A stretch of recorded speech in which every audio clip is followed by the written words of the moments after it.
I'm gonna be able to make sure that I get, like, obviously, I'm gonna get this guy off. I'm gonna get the scientist off, right?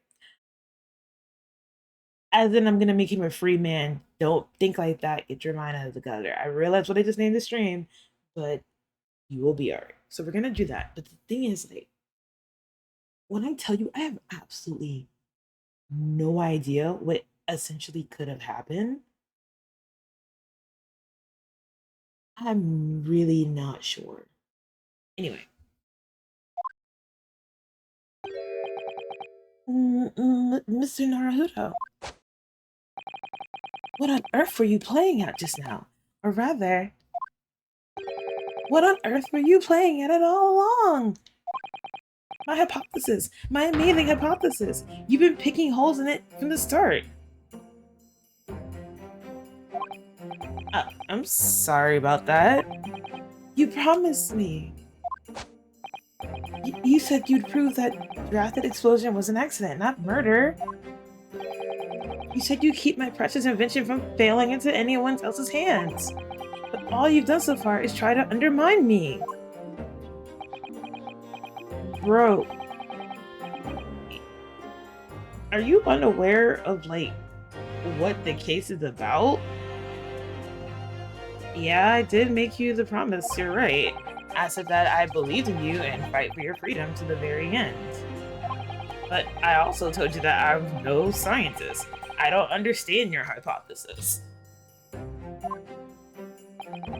The fact is, there's an undeniable flaw in your logic, isn't there? Oh, but if I just run through some equations... Yes, you see? Because my work is incomplete. Perhaps it is. Nevertheless, a man died as a consequence, didn't he? Oh, no! I did that wrong. Oh, no! You're right. You're so right. It's all my fault. And I have no right to blame you for my failures. I'm a disaster. Not just a scientist, but as a human being. Well, that might be a little over the top. And while we're on the subject, what about Barack? He's being awful. Actually, he's being the way he is now. Claiming his old university friend to be a murderer, you mean? He's a disaster, not just as a prosecutor, but as a human being. Why do they keep highlighting human being for? But no, wait, he's the Reaper, isn't he? Perhaps he's not classified as a Homo sapien anymore. Glad that's cleared up.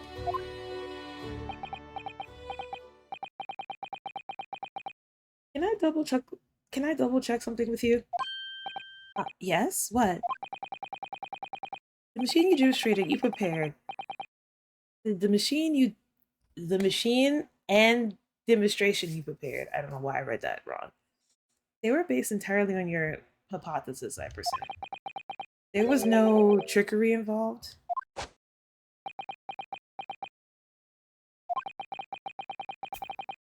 I drew up the plans for the machine with my very own hands.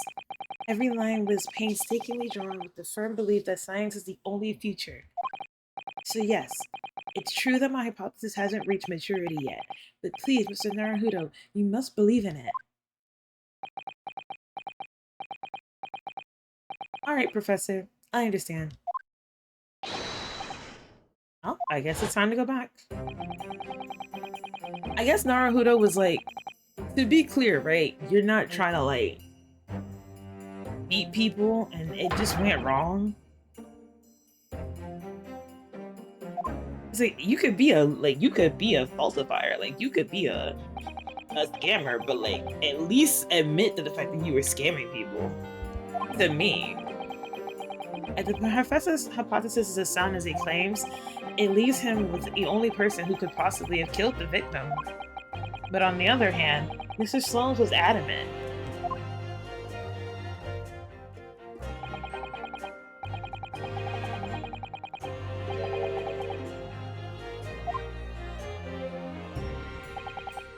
The thing about Shlomes that I like is that, like, yeah, he's goofy, and they take away the whole, like, Sherlock Holmes of the whole thing of, like, oh, he figures it out and whatnot. And the fact that they make him basically wrong most of the time is when moments like this where he's absolutely right. Like, he'll help you in the game. Like, he'll be like, yeah, but this doesn't seem possible. Like, he'll say stuff like that is like, oh, okay, so he's not completely stupid. So what exactly am I supposed to be proving here? Yeah, that's what's throwing me off, is that I don't believe he murdered him. I believed he was tricked. I believe he was bamboozled. Because it's so faulty, it doesn't make any sense. What I don't know how to prove is his innocence. Like, I need to prove that it was a scam. But I don't know how to prove that because I don't have the evidence to prove it. And I'm sitting here like, okay, but he's like 100% certain that this is his hypothesis worked out, which is a bad thing because if his hypothesis worked out, then that just makes him guilty. I'm not reading this because it's the same as before. It's literally just them being ready. So I believe the next witness that you saw this demonstration with their own eyes. Well, I believe these next witnesses saw the demonstration on the day in question with their own eyes. Indeed, they did. And as luck would have it, one of them is the police detective. Oh god. I'm sick of the police, honestly. So the testimony we're about to hear could be considered highly reliable. Perfect, a detective of all people. The prosecution's stance remains unchanged. Though it ended in tragedy, the demonstration on the day in question, it was scientifically sound. And consequently, the sole person with the opportunity to have committed the act of murder is the only other individual that has been present at the stage at the time, the accused. Thank you, counsel. The prosecution position is clear. So, bring forth your witnesses now. Alright, I wonder what colorful characters we'll get this time.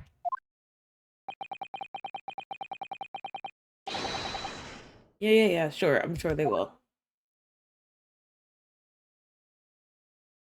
What?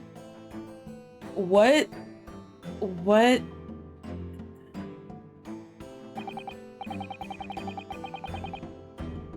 When he said one of them is a police detective, why did I not think it'd be Gina?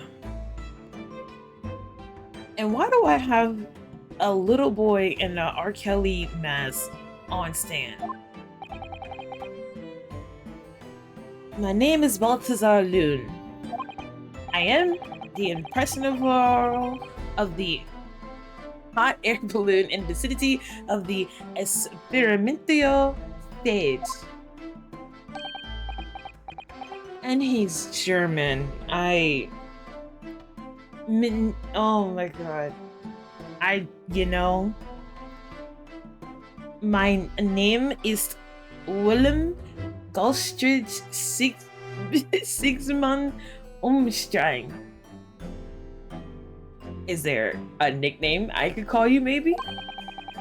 I've come to see the great expedition 𝕤𝕤𝕤 from my home in Bohemia. Oh. That's a sweet, polite thing. I am very rich. Inspector Gina Lestrade. Scotland Yard. I'm a great detective. Even 𝕒𝕒𝕤𝕤 Slums agrees. I'm on a security duty at the expedition, and I've got to go up in one of the balloons. It was amazing. Gina. Again. But she did mention that she seen the disaster from up in a balloon, actually, didn't she?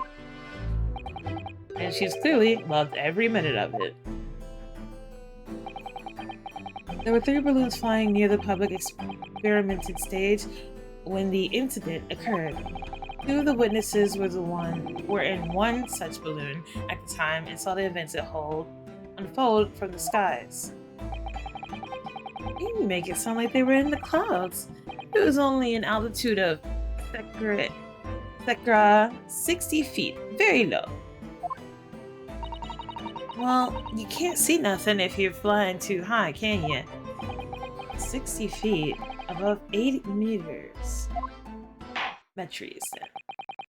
Thank you for your introductions. Now you will give your formal testimony to the court. Kindly describe exactly what you witnessed, especially those of you who had the vantage point above the stage. Who are these goofy bums? That is my question, Lion, honestly. It was an incidente terrible. I am only grateful that my balloons were not damaged. I'm pretty sure he's Italian, but I forgot how to do an Italian accent, and so I don't want to be like, Mamma mia, da da. Like, I'll literally start talking like Mario, and it'll be a problem.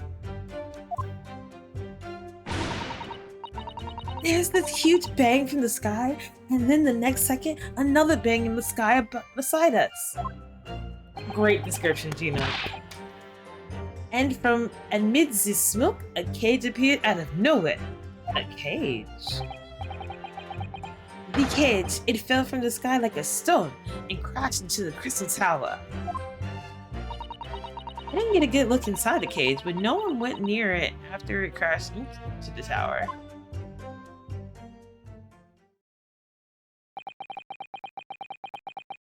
A most extraordinary collective amount, I must say. Can I just clarify something? There's details in the witness's testimony that I've not heard any mention until now. Specifically, that there were 2 explosions.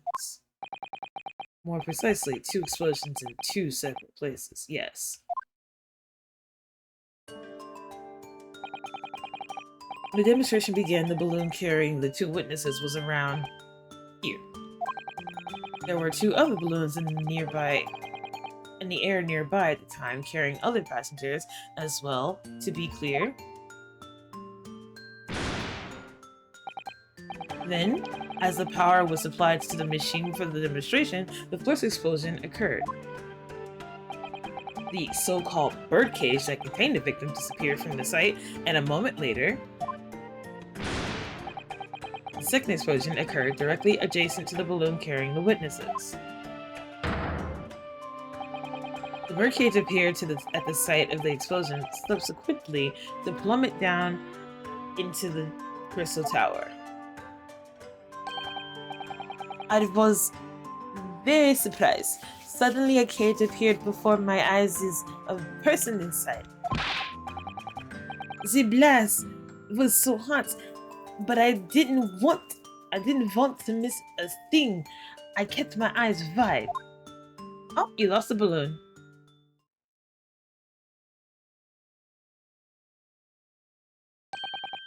I still have lots of money.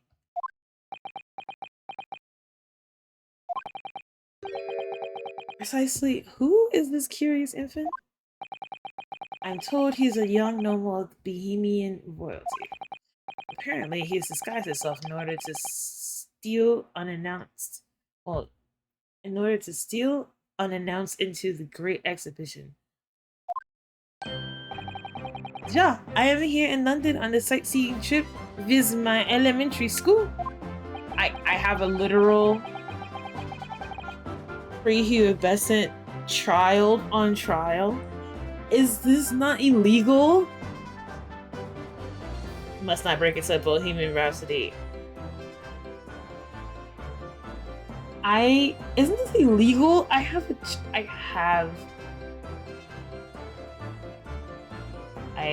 literally have a child on screen. Oh my god. I would break into Bohemian Rhapsody, honestly. And like, I remember this was for child labor laws. It's fine. Mama!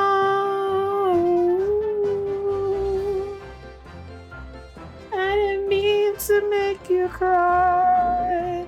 Anyway. Do we really need that? Then I remove my mask. I look like. Ah, yes, a delighted face, I'm sure. Yeah, everybody said so. Great disguise then. The point is, the testimony of these witnesses further circumstances or further circumstances the facts to the court. Namely, that despite ending in explosions instantaneously, instantaneous kinesis was successfully demonstrated.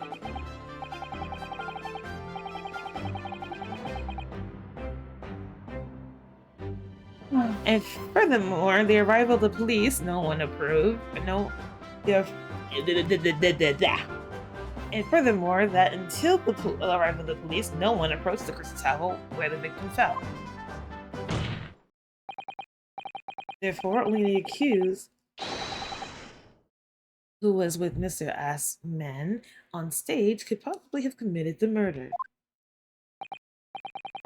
Yes, thank you, counsel. The prosecution's view in the matter are quite clear.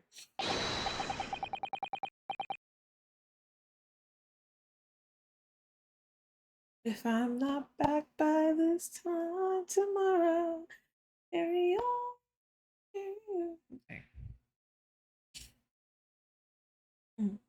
So the defense is cross-examined now, but you want me to do this now? Oh my god.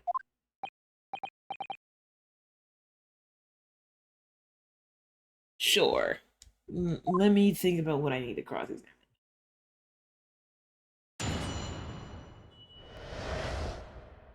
Now that's stuck in my head. Thanks, everybody.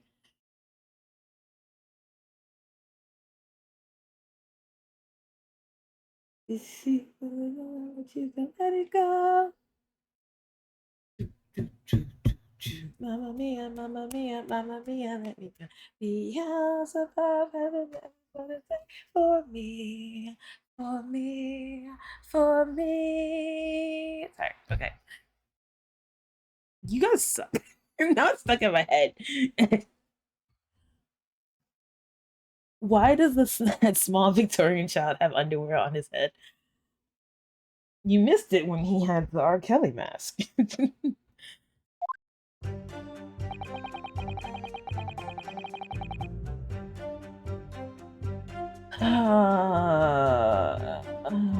Okay. It's an incident. I'm only grateful that my balloons were not damaged. I don't know why he does echo. Honestly, I can't tell you.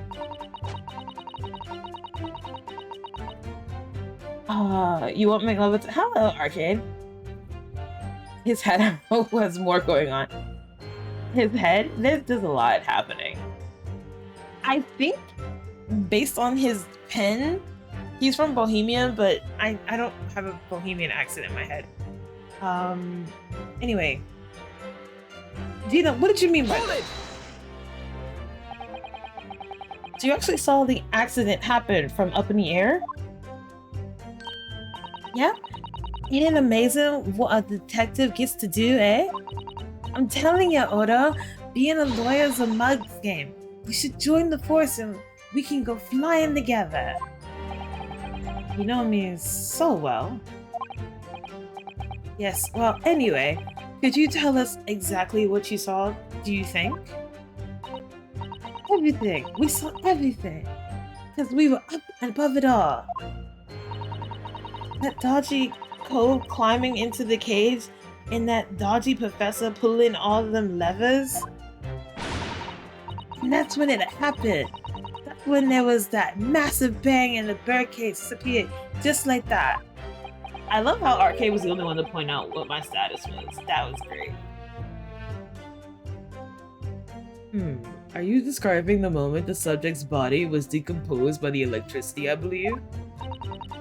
I don't know what to make of it, but then there was like another bang right in my ear. I looked around and there was this giant, great big fireball right next to us.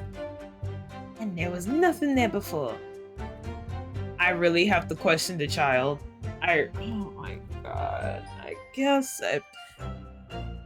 Sure. Hey, what's up, children? Excuse me. Mr. Gotts?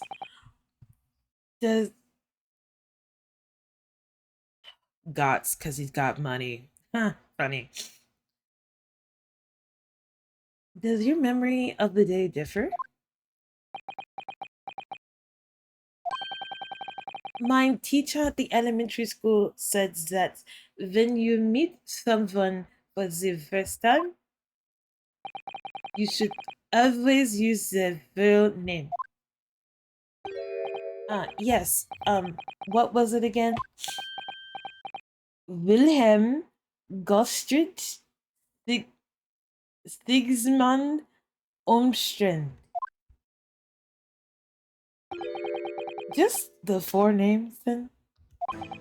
The point is, do you have something to say? Something to add to the response to Detective Gina Lestrade's last remarks, perhaps? Oh, get it right, Odo. It's Inspector Lestrade. Why does everyone have a problem with how I address them at this moment? My battery is low. Hey.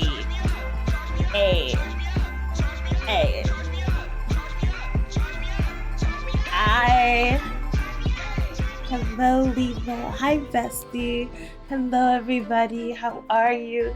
Welcome, readers of all kinds. I hope you're having a wonderful evening.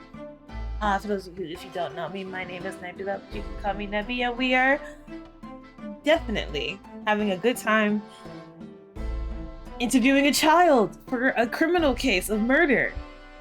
Love it here. Anyway, this is my first time I get to do this, so I'm excited. Hold on.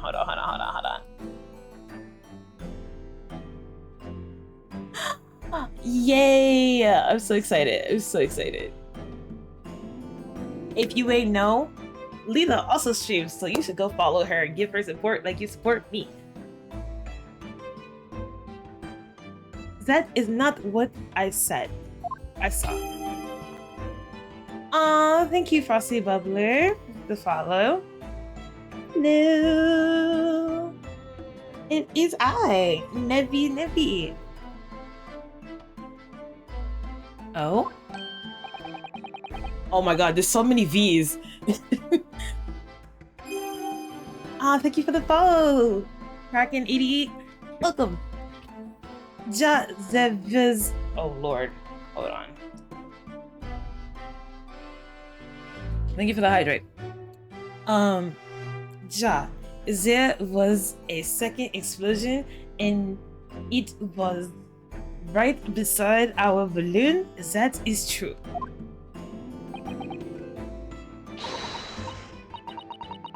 Which is what I said, isn't it? 1 minute, there was nothing, and then the next, a massive explosion. My teacher at elementary school said that when something else is speaking, if you are rude enough to interrupt, you will have the most awful life imaginable. Are all Bohemians brought up so full of joy? So wonderful. Another one? Just before the second explosion happened, next to a balloon, I clearly witnessed a green balloon flying in the air, the sky. A green balloon? Eh? You what? I never saw something like that. Well, I did. I saw it and you can't say I didn't. I will complain to the council. I will cry and scream and calm down, child. Me testimony is the truth. I am a Bohemian prince. You cannot say it's a lie. That is not allowed. Yes, playing the bloody royalty card are yet typical. This is the orphan who likes to remind people that she works for Her Majesty's police. Alright, just in case, young man, I must ask you to amend your formal testimony. if the interests of the coronal national relations between Great Britain and Bohemia, it was not the sky that exploded, it was a green balloon that was next to ours at the time. Between, like, British and, like, Bohemian, apparently, I'm doing a terrible job. Anyway, he said a green balloon popped, right? Why is that relevant?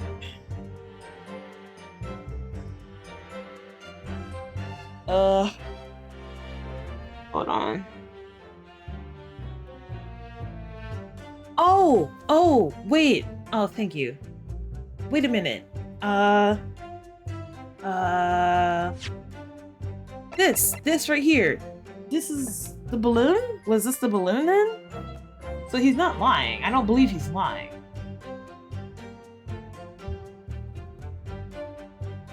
Wait.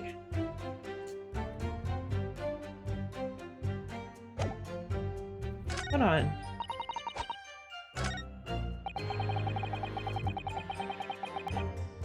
I was only evidence that none of my balloons were damaged. Wait, if they were all your balloons, then that's not true. This one, he just said that the balloon was damaged. Objection! Mr. Loon, in your testimony, you said that all three of the balloons you had operating at the time were undamaged. See, that is correct.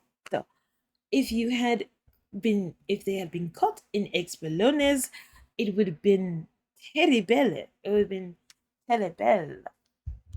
I forgot how to say that in Italian, I'm sorry. I wonder if you might know what this is. Oh, I think it might be... See, a heart of a balloon, a burnt piece of the fabric of the envelope. Sorry, the envelope? Hold on. That is a large round part of the balloon which comes filled with hot air. It is made from very thick fabric lined with rubber. You do not want it to rip when you're in the sky. Just as I thought. This piece of cloth was found near the experimentation stage. In other words, as Mr. Gotts testified, a green balloon did indeed explode that day. If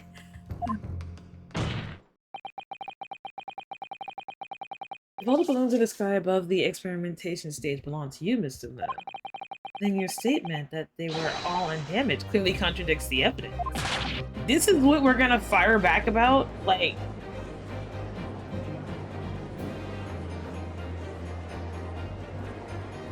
This is the big reveal? This is like a giant deal with all of you? Oh my god. Objection! Not that huge of a thing, people. Relax. The instantaneous kinesis... The dude's experiment did occur, and after the explosion on the stage, the point of the materialization shifted to a location occupied by a balloon, causing the balloon to explode. Yes, an admittedly plausible, an unfortunate tragic accident as it were, but it changes nothing about the 𝕤𝕒𝕤𝕒 facts. But it does. This I cannot accept. Why not, Mr. Loon? You are suggesting that I am a liar. I mean, that's kind of cool that his hat is an air balloon. That's kind of dope. That person's dead in the balloon incident. Yes, I'll need to get fired up, Mr. Loon. The victim was the sole fatality that day. That's right, and I prove it. Balthazar Loon is not a liar. There was no such balloon in the sky. It's not possible. It's not possible. You're saying it's impossible? Why? Can we all stop banging on this table? The court has more important matters to discuss than the number of balloons that were operating that day. Oh, but that's not true. Objection! Is he Spanish or Italian? I don't know. But we can't ignore the fact that nobody appears to have known anything about the other balloon until now. My lord. The defense calls for further testimony from Mr. Moon.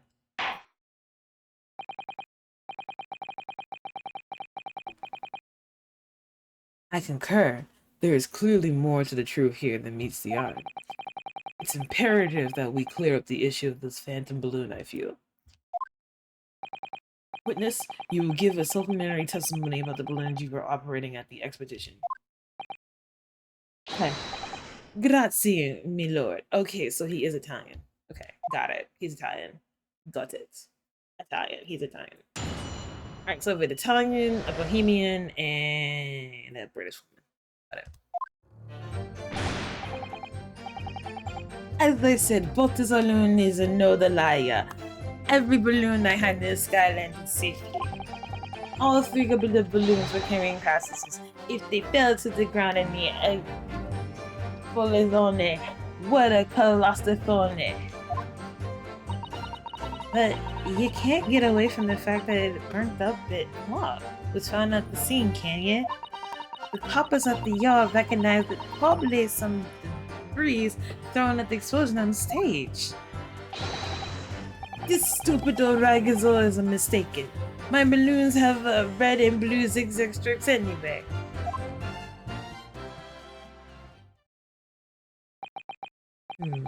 So your assertion is that the balloon that this child saw was not one belonging to you.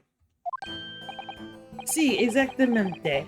If he saw a balloon in the first place. I do not like the sound of it. It is very bad for business. I have a good mind to sue the land of Bohemia. If you attack us, we will fight back. It will be war. All-out war. Is he saying war? Yes. And then he buys a balloon. What is happening? What happened to all-out war? Mr. Moon certainly doesn't appear to be lying. But that doesn't change the fact that the testimony and evidence are contradictory here. If the defense is unable to find fault with the witness's testimony, the court must consider them the truth. Think long and hard on that, my learned friend. The situation has clearly changed now. I have to get to the bottom of what happened here, no matter what it takes. No matter what it takes. I know I can make it through. I'm sorry. That's literally Degrassi, and I hate it that I know that song. Please forgive me. I guess I'm cross-examining now, even though I know not a thing. Alright, let's take. Alright, so... he claims this is not his balloon. I have pieces of evidence that could be related to him. It doesn't look like it was painted, so...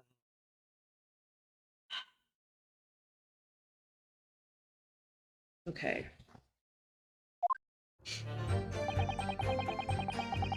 Yeah, okay,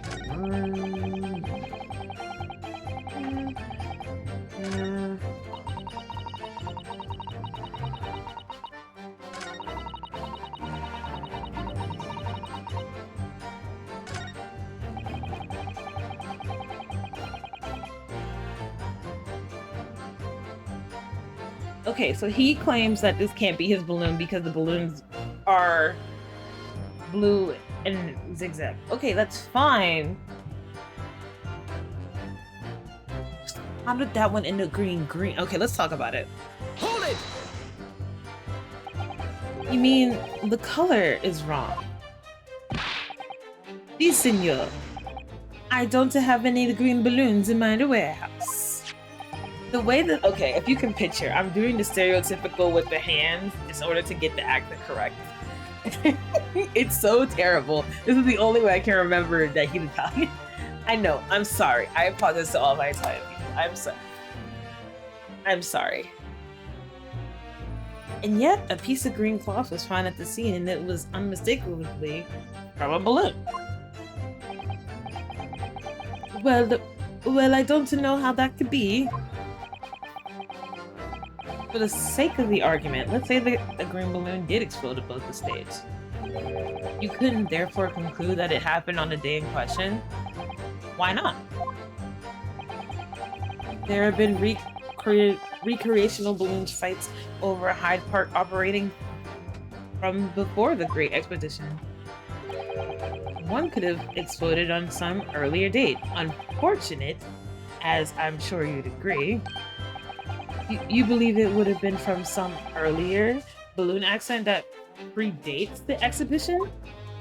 I didn't say that in his voice, pretend I did. Sí, exactamente, as the señor says, it's not from one of my balloons. Clearly that ragazzo from Bohemia was mistaken about what he saw. Which he seems very upset about. Excuse me. Is something wrong, Master Dots? Yeah, it's that. I'm not saying your full name.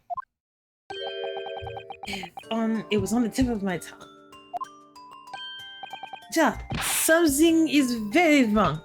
I know what I saw. Sure you did. See, there was a green balloon. Oh my god. There was a green balloon there. I swear all over Bohemia.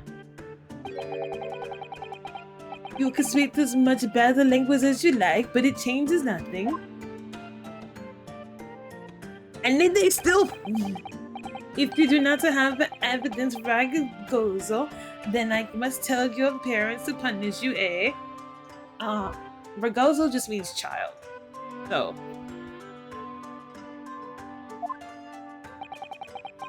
Perhaps we'll let the judge decide when it comes to punishment. Evidence? What is this evidence? To give a small example, young man, a photograph, for instance, some tangible proof of what you claim. Well, didn't you say so sooner? I have the photograph here. Good gracious. What? I had not been up in the balloon for a little while. I'm saying that's a while. So I was very excited. I took lots and lots of photographs. Of the Crystal Tower, of the Bohemian exhibit, of the streets of London, of the hot air cellar, the balloon, and the experiment. Did you take pictures of that? Ja, one picture. Really? You did take one? But I wanted was a ride on the balloon. I was not interested in doing experiments. Never mind that. Can you show us the photograph? Of course. And then you will see. You will see that I am not lying. That I really did see a green balloon. It's in black and white, my love.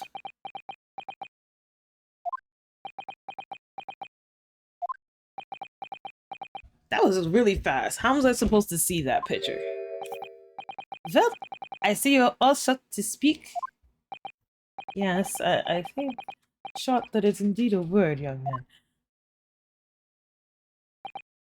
Jacques, perhaps you cannot see it was a green balloon from this photograph, but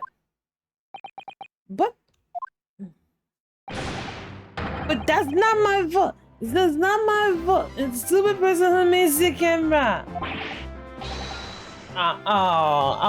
Calm down. There. It's not your fault, hon.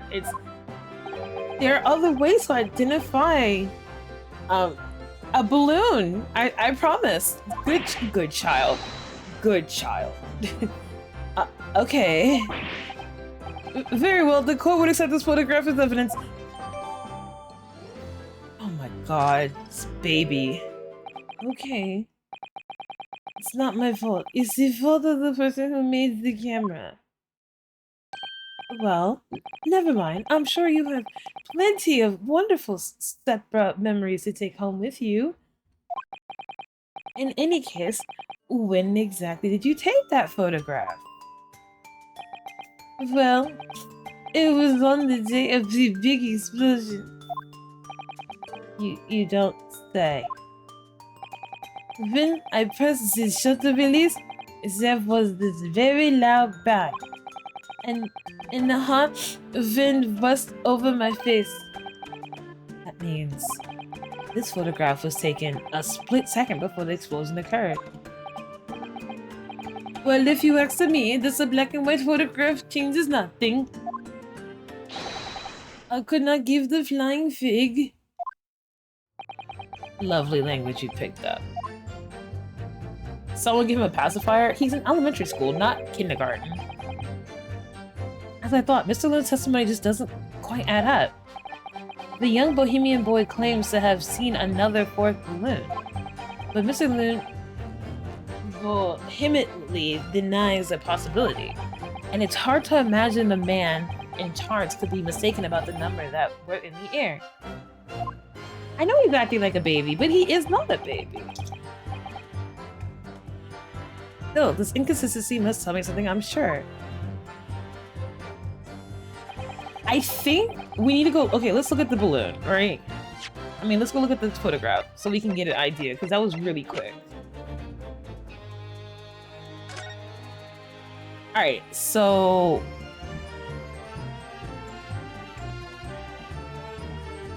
You can't tell from the balloon, but... Okay. The balloon isn't, it's a solid color, but you can't tell because he said his balloons are like blue and red zigzag. Alright.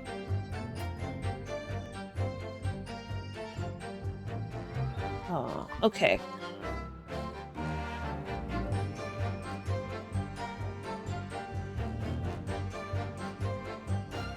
I have to look at this.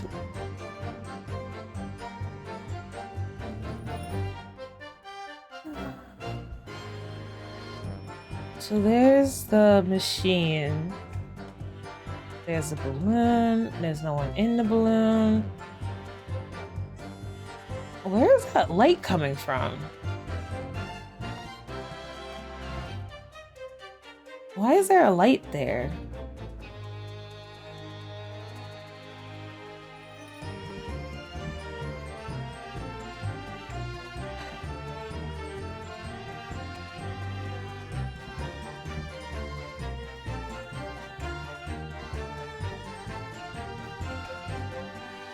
What's...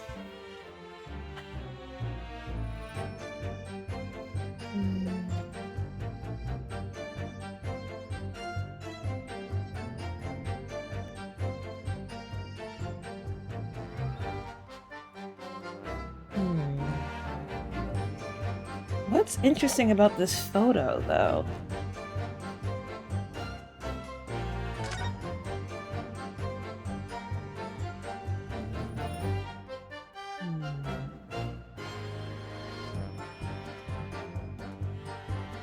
Hold on, let's go through what he said. All of my signatures in the air with my safety.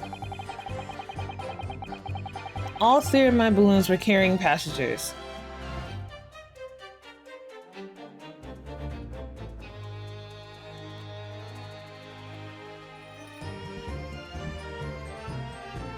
Oh my god, I'm so dumb. I'm so dumb. I'm so dumb. I'm so dumb. I'm so dumb. Okay, so all three of his balloons were carrying passengers, right? This balloon's empty. There's nobody in there. Supposedly. There's nobody in there from this photograph. So then if this isn't his balloon, then there was indeed a fourth balloon up there. Because where did this come from? Cool, so if that's the case, right? There's like nobody. Do I have to point out that there's nobody in there? Hold on. Well, I can't because he doesn't have a discussion, so I'm assuming that I can just say this is the case. So hold on. Objection. That doesn't make sense.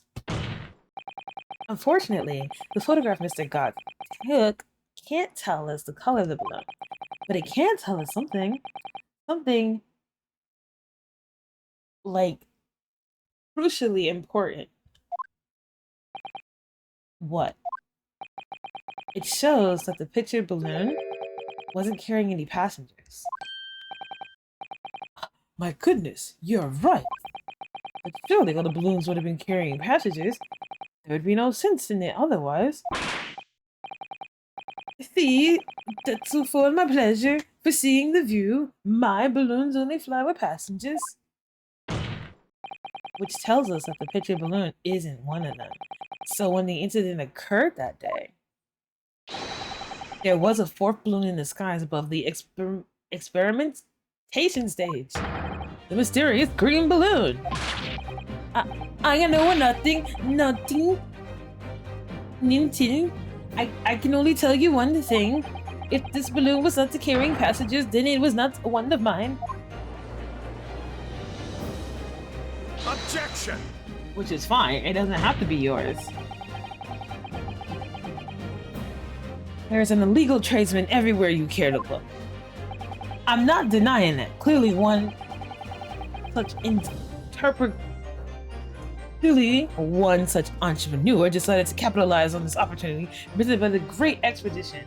I mean, again, like, I'm not disproving that that was the case. I'm saying if it's not his balloon, then he can't say there was nobody else in the sky.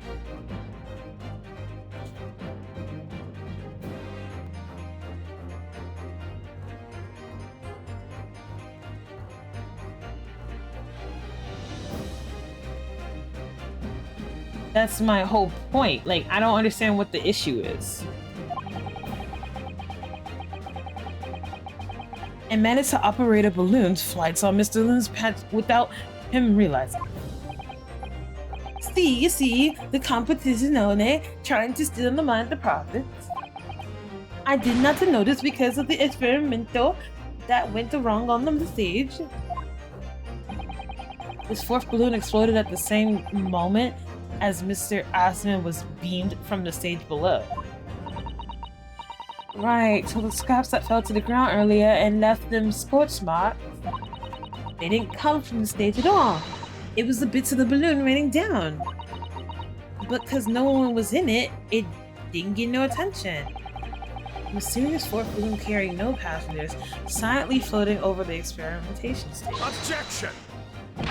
So again, this helps me prove that this was a scam because somebody was trying to set this up. So my point would be, who set it up, how did they set it up, and why? My why is probably to get this man money, but like, how did this end up working out for him? I don't know.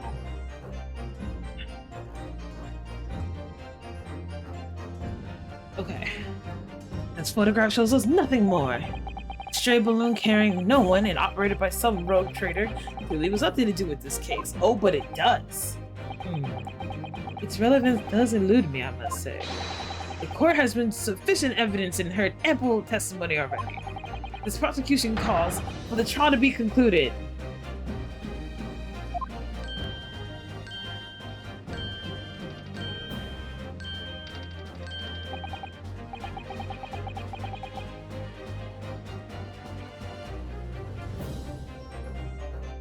Really?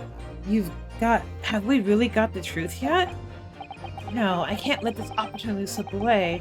The jury's minds are made up, and not in our favor. What else does this photograph tell us? Is there nothing more we can learn from it? I don't know, but I'm gonna just say there is more, because I don't want my case to drop. But then he's gonna be like, what else do you see? And I'd be like, the air? Ladies and gentlemen of the jury, wait! Please do not give your decisions yet. This photograph of from Master God may well be hiding one more vital clue. Is that? A vital clue? Objection! Well, we're past the point of possibilities.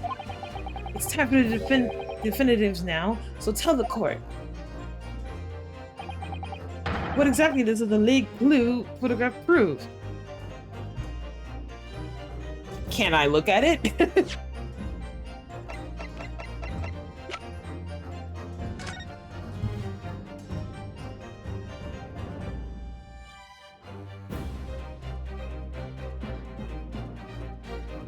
Oh.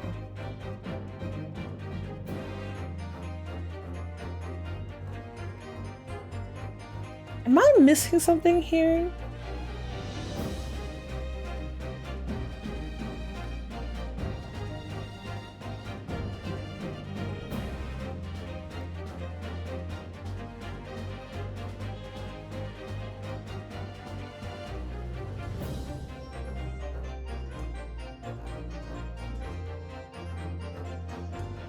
Am I like missing something here?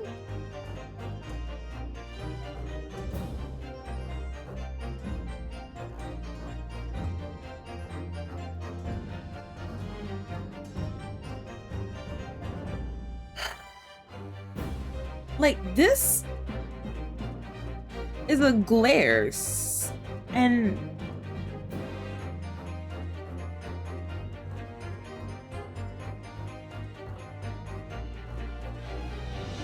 what am I not?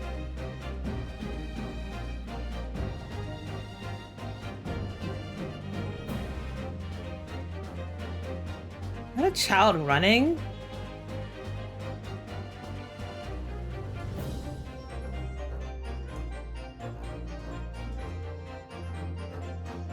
Is that a glare?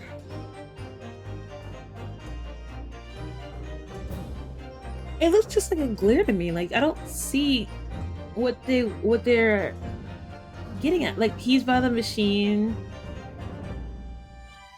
There's him in the machine. There he is. There's glare here. All the people. The things in the air, somebody running over there. Is it the person running?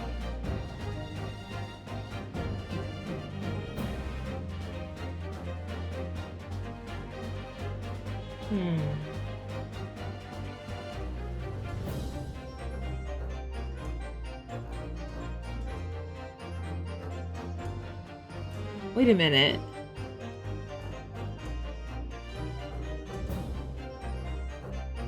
That's not a glare. A glare from his shot, that why would there be a glare there?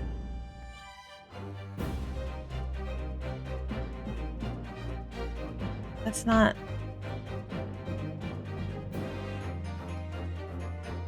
The trail is coming from the smoke, right? And it's going straight to the... Oh! Oh, someone shot the balloon! The balloon didn't just explode, the balloon was shot.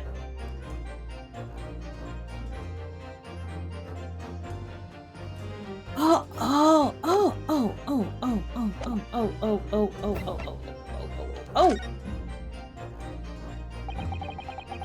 We can reasonably assume that the picture balloon was destroyed in the searing heat of the explosion. Ja, that's right. It was not my fault. Evidently, because the birdcage from the kinesis machine materialized in the sky where it had been flying. And the balloon, being filled with flammable hydrogen, instantaneously explosively ignited. Objection! No. No, that's not what happened. What? It would appear that this photograph requires close examination. Counsel for the defense, you will highlight the location of the alleged clue in the photograph for the court. Of course, my lord.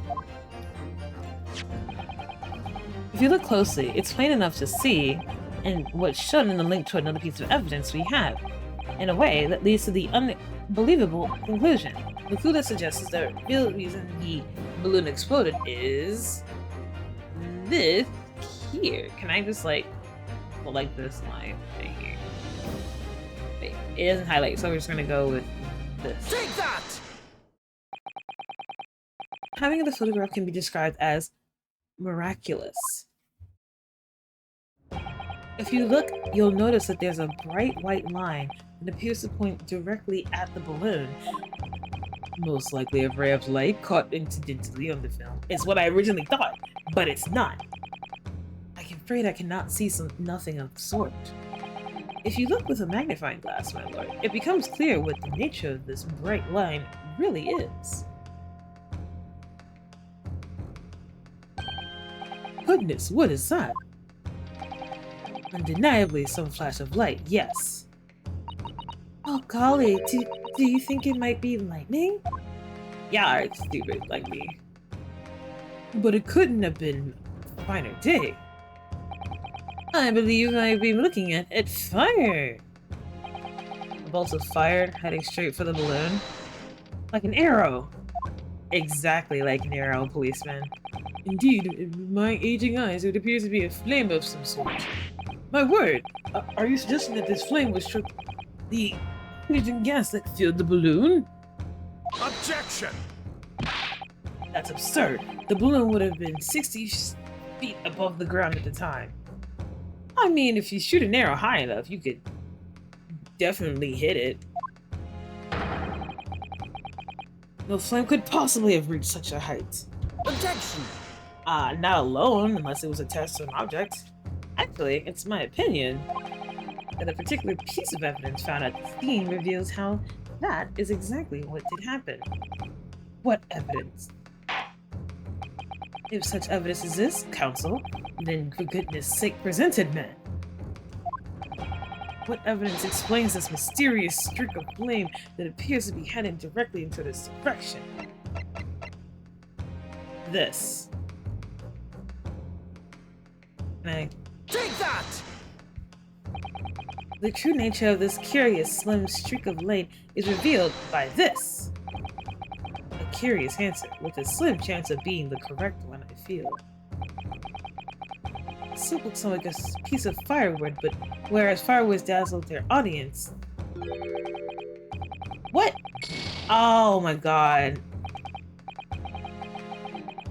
I have to actually examine it. Of course, I have to change it or else I get struck down. I'm fucking particular about things. Hold on. Oh, man.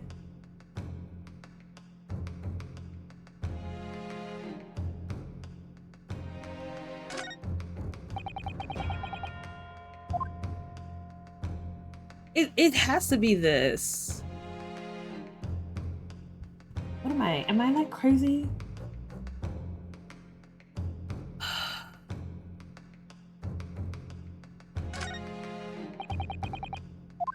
Mine. There's nothing about this that you're like crazy about? Oh, that is what you're examining? Huh, there's some sort of lever here. Woo! I did not expect that to happen. It looks like a cross between a bow and a gun. I think it's probably used for the same thing, too.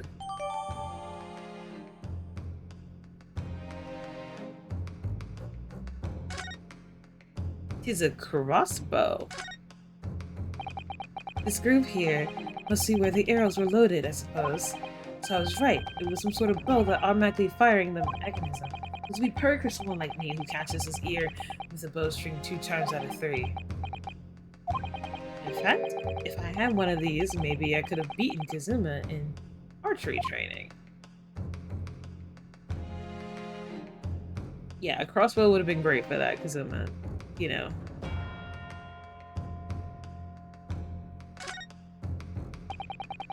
It looks like if you wind this up in order to draw the bowstring back with great tension, you may be able to fire arrows of a huge amount, forcing the device. I imagine it's far more accurate and powerful than a Japanese longbow. I really had no idea what I was picking up when I spotted the 678 growls. It's like he wants to keep it. He's like, oh man, it's so fascinating. Ah, I want this. Like, alright, now I can present it as the crossbow because I messed up. Take that! It was found hidden at the foot of a small oriental tree near the scene. Good lord, is that a crossbow? An arrow dipped in oil and set aflight could have been shot from this weapon, sending a flaming arrow straight into the hydrogen-filled balloon. Are you suggesting that crossbow was used deliberately? No, I'm suggesting that your mom is, you know, a very lovely lady.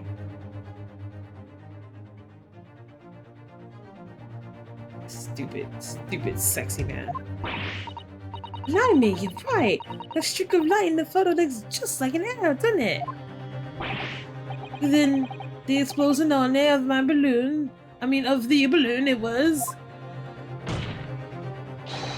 very likely the result of a flaming arrow from the crossbow igniting the hydrogen gas inside it. Great. Awesome. There's a balloon in the air. They shot the balloon in the air. First off, why was there a balloon in the air? Secondly, who shot the balloon in the air? Why did they shoot the balloon in the air? All things I want to talk about. If the aim was to cause the balloon to explode, the shooter could have used a gun, of course. However, there's an obvious reason now why they would have been out of the question. The noise of the discharge? Of course. That's right. By using a crossbow, the projectile could be fired at the balloon silently. Well, yeah, if someone had shot a gun off an exhibit to station grounds, it would have caused a real panic. But with the big explosion, there was a very big panic anyway, no? I don't like this. I should be pleased that we found a plausible new explanation for all of this, but something feels wrong. Objection! Do you understand the implications of what you're saying, my Japanese friend? If the flaming arrow did indeed hit the balloon, then obviously it would have been exploded. And if the birdcage appeared from the cloud of smoke that ensued... What? Wait a minute! What are you really saying it? I don't get it. Was the birdcage beamed into the sky after all? Or... what? My goodness me! Ah, now I understand. That's what the sinking feeling is about. I think there's a good chance that the birdcage was actually concealed inside a balloon all along. What? Did I just hear you that correctly, Council? There's no going back now. The horse has bolted. I'm learning this just like everyone else is learning this with you guys, because I didn't suggest this at all. I don't know. I'm not like, I didn't figure this would be the case. Let's assume, as I said, that the birdcage was hidden inside the green balloon from the start. On stage, when the experiment was started, the birdcage and the machine disappeared in a cloud of smoke. In that moment, the flaming arrow was fired from the ground, causing the green balloon to explode, drawing the attention of the spectator to the sky above their heads. From amid the smoke, the hidden birdcage then appeared to fall down and crash into the crystal tower. I think you'll all agree it's entirely plausible that what I've described in the real truth behind the miraculous experiment carried out that day. Okay, so...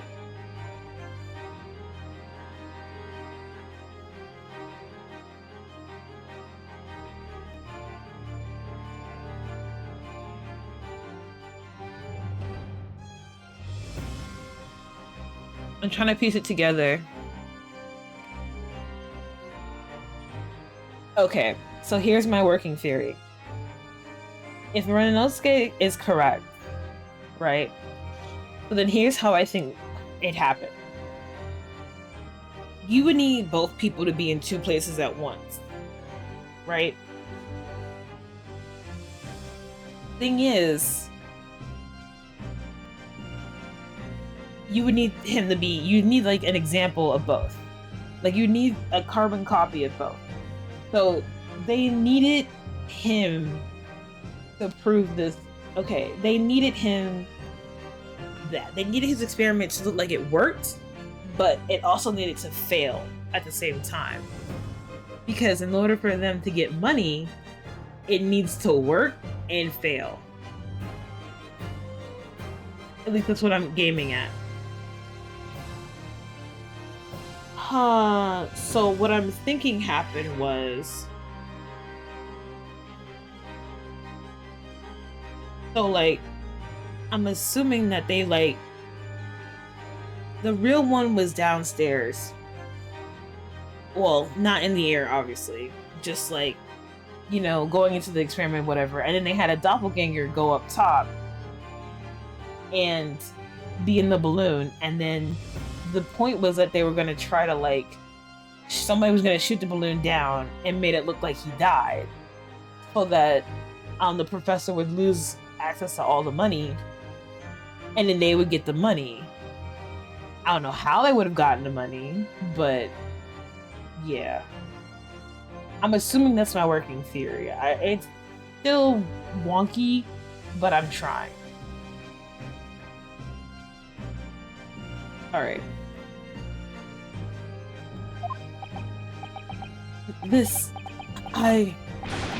Good grief.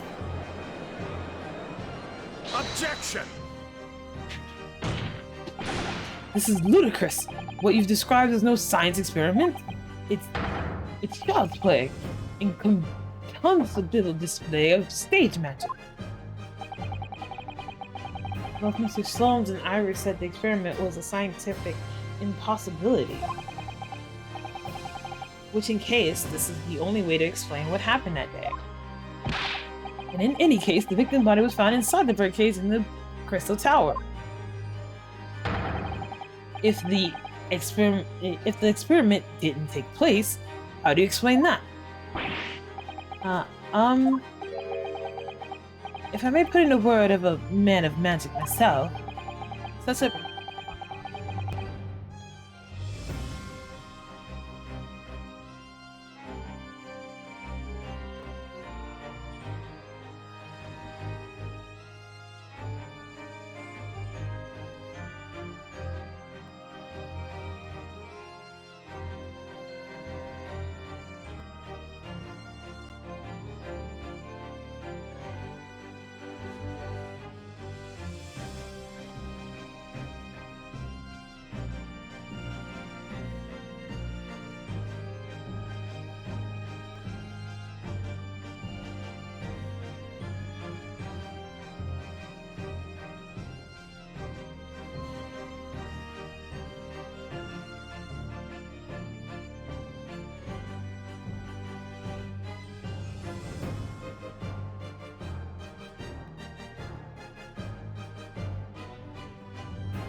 As a magic man myself, such apparent discrepancies can easily be explained by some simple deception.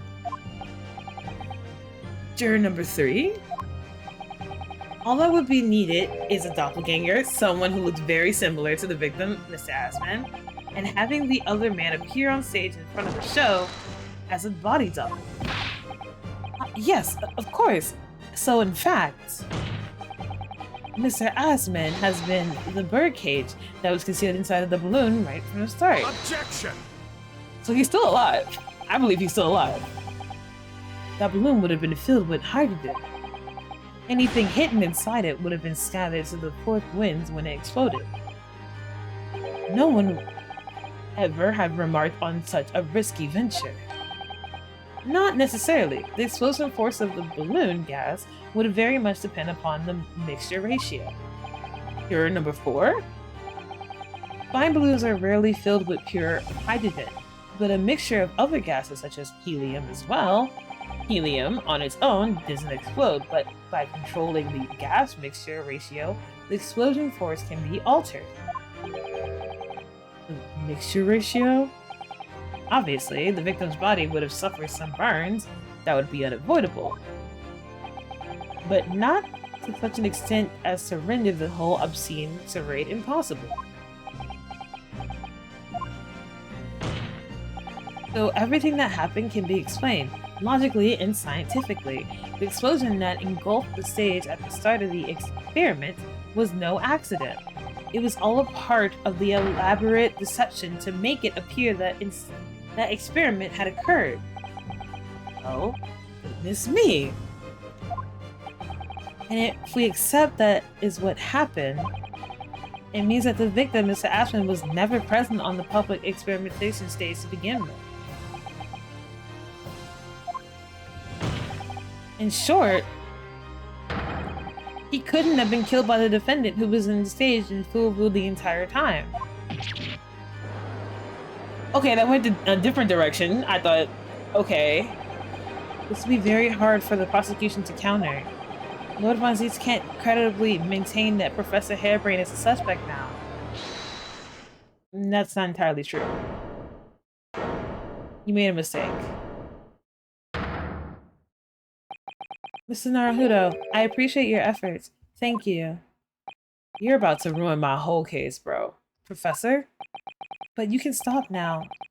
You can just, please, you can keep your mouth shut, please. Sorry? What's all this about, Mr. Harebrained?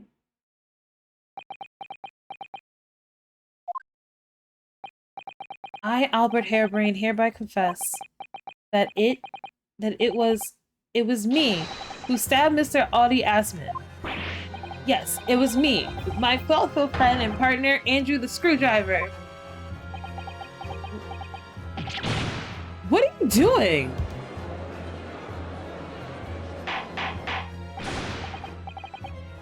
Are you that Okay.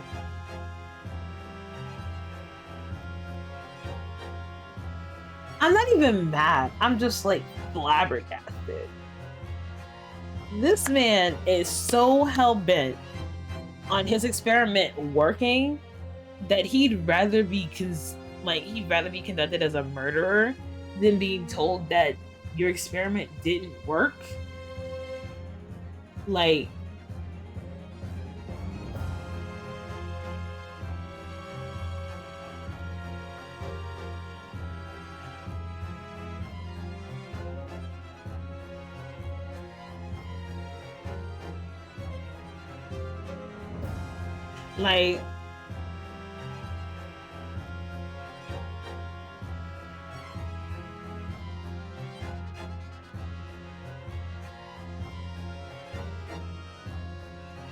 I just like, is this man so built on the fact that he really wants this to be a thing? Like, he really wants the fact that, like, what? I mean, I'm all for, like, I'm I'm all for it, right? I'm all for that he wants to make his thing, like he wants to make this a thing, but like at the same time, it's okay to acknowledge that like you were set up. Defendant, explain this sudden confession. Objection. Professor Hairbrain, what are you talking about? It's what I've said all along. I must protect my hypothesis and my precious machine. Bro is willing to die for the sake of his own thing. You stand there claiming it was all a trick, all an elaborate prank, but where's your proof? I know I had a voice for him, but I forgot it. No, you have to examine the machine if you wanted to prove it, but then it would be all over. My beautiful hypothesis would be laid bare. I mean, the indignity of it. Bro, it didn't work. It didn't work. It doesn't work. Your machine doesn't work. Except that it doesn't work. Why is it so hard for you? It's clear that you did the plans from the experiment, but you didn't actually build it. It's quite conceivable that you were duped, Professor. Let me rock. Yes. I'll cooperate. I'll do whatever you say. I'll swear it. So please. Ensure that the Special Dispensation for Scientific Equipment Act is adhered to and protect my creation.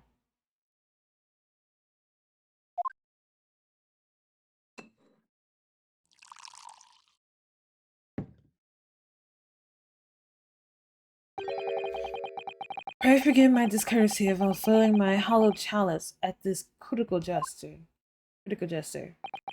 Here's to my learned Japanese friend. What? And his upcoming attempt to clarify a defense's position in the light of the accuser's profession. Do you intend to formally assert that the experiment was nothing more than a conjuring trick? Because the moment you do, the Special Disposition for Scientific Equipment Act that protects the professor's invention will cease to comply. The prosecution will then demand a rigorous examination of the machinery involved in order to establish the truth. However, if you acknowledge that the machine is genuine and instrumentally in the victim's murder, and that the victim was a murderer, any chance of this investigation will be crushed, and the confidentiality of the professor's hypothesis preserved. So, okay. I get it. You don't want people to know about your experiment because you don't want anyone to copy you, and this is like a crucial time in the middle of whatever period this is, and you don't want anyone to steal your ideas. I get that. But at the same time, like, bro, you were set up. Like, do you want to go to jail? Do you want to go to prison? Like, because if you want to go to prison, then by all means, just accept the charges that they give you. But like, if you want me to do my job, they're gonna have to take the machine. They're gonna have to take the machine apart and try to figure out what happened and how that happened, because you were clearly set up. Like, I don't understand him. Like, did he want me to like,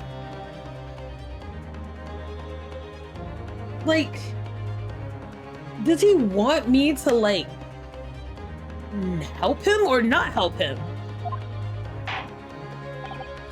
Well, counsel, what is the defense's official position on this matter? Personally, I would be like, break the machine. Break the whole thing down. What Professor Hairbrain, my client, actually asked of me was to prove that the explosion on stage was an accident and protect the secrecy of his hypothesis. But there's no way to do that without implying the professor's guilt. Do I protect my client's life by asserting his innocence, or do I uphold my client's request but see him condemned? Either way, I can't avoid betraying his trust. You've been silent long enough.